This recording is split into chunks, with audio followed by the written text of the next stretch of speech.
Hey guys! I was recently asked to take an Arabic language proficiency exam for a government job, okay? A government organization had sent me this email, and I was a little bit surprised by what it said.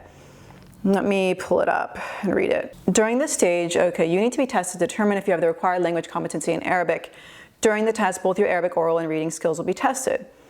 Blah, blah, you need to get this score. Okay.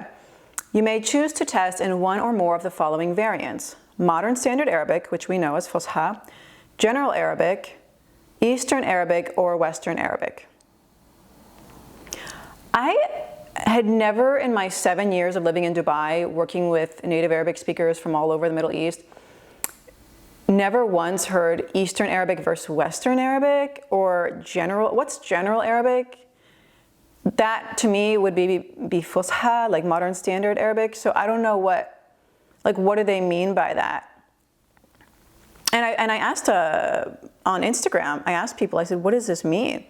Somebody said, because I thought maybe like Shami and Khaliji dialect, right? Like Levant and Gulf dialect or what, but what Western, but then you have the Africa, like North Africa, like what are you talking about? Somebody said, ha ha ha, wala ana, zay ma enti qulti Eastern مثلا fi Khaliji wa fi Shami. Because I mean, Eastern Arabic, like if you look at okay, let me get through these actually first. Somebody said, when I moved to the USA, I was confused between the General Arabic and the Normal Arabic because in Morocco, we speak different Arabic. And when I meet some Saudi students, I understand their Arabic is the Eastern Arabic. It's the most clearly one, even though I speak a different Arabic. So I guess the gist I got from that is like what they're trying to say is that Western Arabic is like Morocco, Tunisia, versus Eastern as in Shami, like Lebanese, Syrian, Jordanian. But I guess they're lumping into the Khaliji because that's, look at the geography, like that's Eastern, but I still think that's an awful categorization. So this video, we're gonna break down Arabic dialects and how I would prefer, or how most people that I know would also prefer that they be categorized if you're going to categorize them. All right, first off, exactly how many Arabic dialects are there? And different websites will say different things, but people say between like 25 and 30. And then there are accents within those. So just like we have there's like dialects and then there's accents. So when I think of an accent, I think of more of the way something is pronounced as opposed to it being a different word altogether, which I think that's more of a dialect. Correct me if I'm wrong, maybe I am wrong, I don't know. And on that thing, like Eastern versus Western Arabic, if somebody told me, like if I was talking to somebody, a native Arabic speaker, and they said they speak Eastern Arabic, I'd be like, okay, anta shargawi yani? Anta shargawi, sah?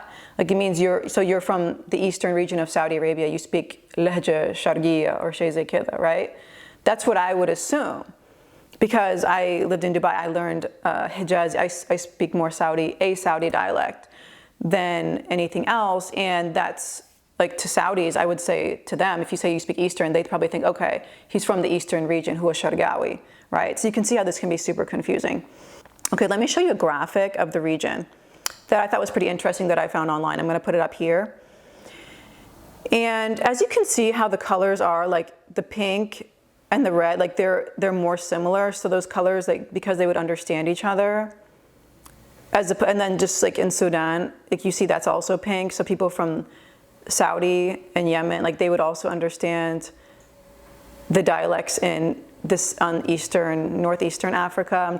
I'm not great with geography, and you see like there's different shades of blue. So Moroccan, and I'm really bad with geography, Algerian, Tunisian, their dialects are similar to each other. So like it's easy for them to understand each other. Whereas like look at the red and the blue. Or, red and, I would say like red and green are complementary colors, but like the red and the blue, like they're so far different. So that's why like for me, I barely understand Moroccan Arabic. So anyway, hopefully that graphic, you find it useful. And here's how, like based on that graphic and based on my experience living in the Middle East and working as a linguist with the military and speaking with many different native Arabic speakers, the way I would categorize it is like Shami, as in Levant. So Lebanese, Syrian, Jordanian, Palestinian, those dialects, I would put that as Shami in that category. And then I would have one category for Khaliji, which means Gulf. So the different Saudi dialects. Within Saudi, there are different dialects. Saudi dialects, Bahrain, Kuwait, Qatar, Emirat, Amman, like these, they have their different like local differences, but maybe I would put that in that category of Khaliji, okay? And then I would do, what else? I put Iraqi as their own group. I mean, they do have different dialects, but I would have one for Iraqi, one for North African, as in Moroccan, Tunisian, Algerian. And then, how many is that? 1, 2, 3, 4. The fifth, I would have Egyptian as its own. I feel like because Egyptian dialect is one of the dialects that's more widely understood among all Arabs because of the media, like Egyptian TV series and movies. They're quite prolific, and so a lot of kids would watch Egyptian shows growing up, and so a lot of people understand Egyptian. And Sudanese, that's one I wasn't sure whether I would categorize Sudanese Arabic into Egyptian or like more Khaliji. I feel like it sounds more like Hijazi. Like I feel like Sudanese is more closer to Khaliji, but I mean, that's one I'm not sure. I mean, if you have thoughts on that, put it in the comments. But yeah, some people put maybe Sudanese could be in either category, either Khaliji or Egyptian.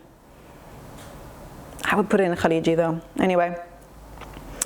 But back to this whole, the way the government categorizes it, I really disagree with it. I think it's an awful way to categorize Arabic dialects because, I mean, if I'm speaking Khaliji dialect to somebody who's testing me and they're speaking Shami, we can understand each other, it's fine. But it's just like, I feel like there are a lot of differences to the extent where maybe I'll use some terms that are very Saudi, and I'll kind of have to, maybe I'll revert to more Fusha words so that the person from Lebanon or Syria, most of the telephone, like when I've had Arabic speaking tests over the phone, 90% of the time they've all been Shami, like Lebanese or Syrian testers, just FYI. I've never had, thankfully, somebody who spoke Moroccan or Algerian to me, because I'd probably have a hard time understanding the questions. I'd ask them to speak in more Fusha.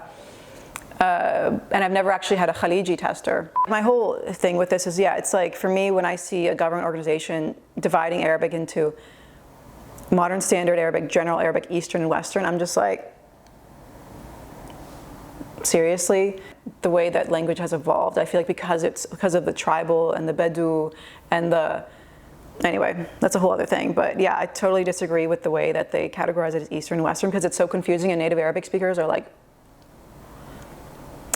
and if there are Arabic speakers working with your organization, they need to step up and tell y'all that these categorizations are messed up. Like, these are not good ways to categorize Arabic dialects.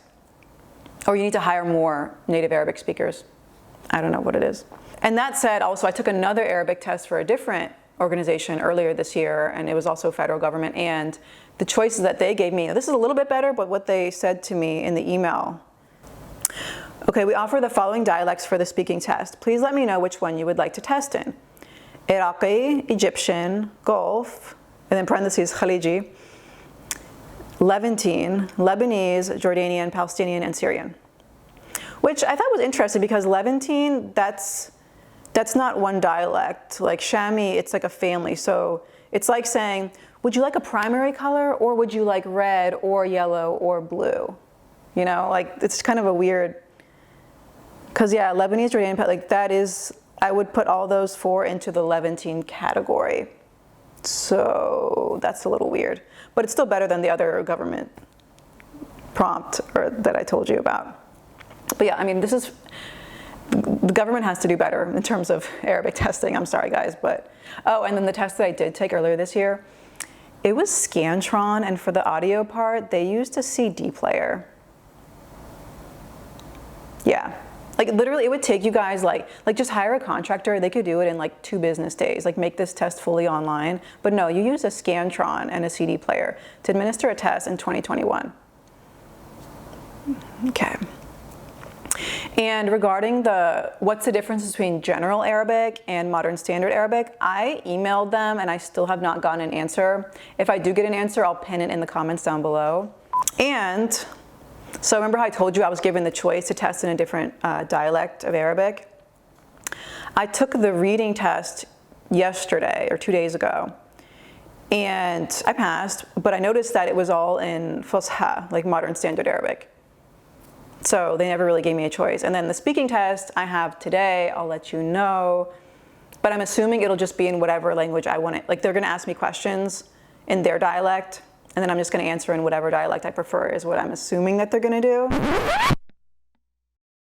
Because that's how I've had speaking tests in the past. Like I could tell that from their accent that they're Shami, and then I would answer using, yeah. I mean, I speak more Hijazi, but I use other, like I say it's closer to a white Arabic at this point because I've started using some words that are not really Hijazi. I'll use more like generally understood Fusha words. When I said white Arabic, I don't mean like a white person Arabic or like gringo Arabic. No, I mean, white Arabic is when people come together with people from different dialects and they'll substitute out words from their dialect for words that are more Fusha or generally understood words so that they'll be more easily understood. So for example, I'll say mumkin instead of belkin, or I'll say hawalain to mean around instead of dair ma yadur, which means around in more Hijazi. Bambi is pink in Hijazi, and I think also Egyptian, but I say wardi sometimes, or instead of dahain, dahain means now, but I'll say alhain. Because, and alhain is not Fusha, but I feel like it's more Khalijis, like Emiratis, say alhain. Qataris also say alhain. So I feel like, yeah, I'll use more like Khaliji words, like general Khaliji words, as opposed to more Hijazi words.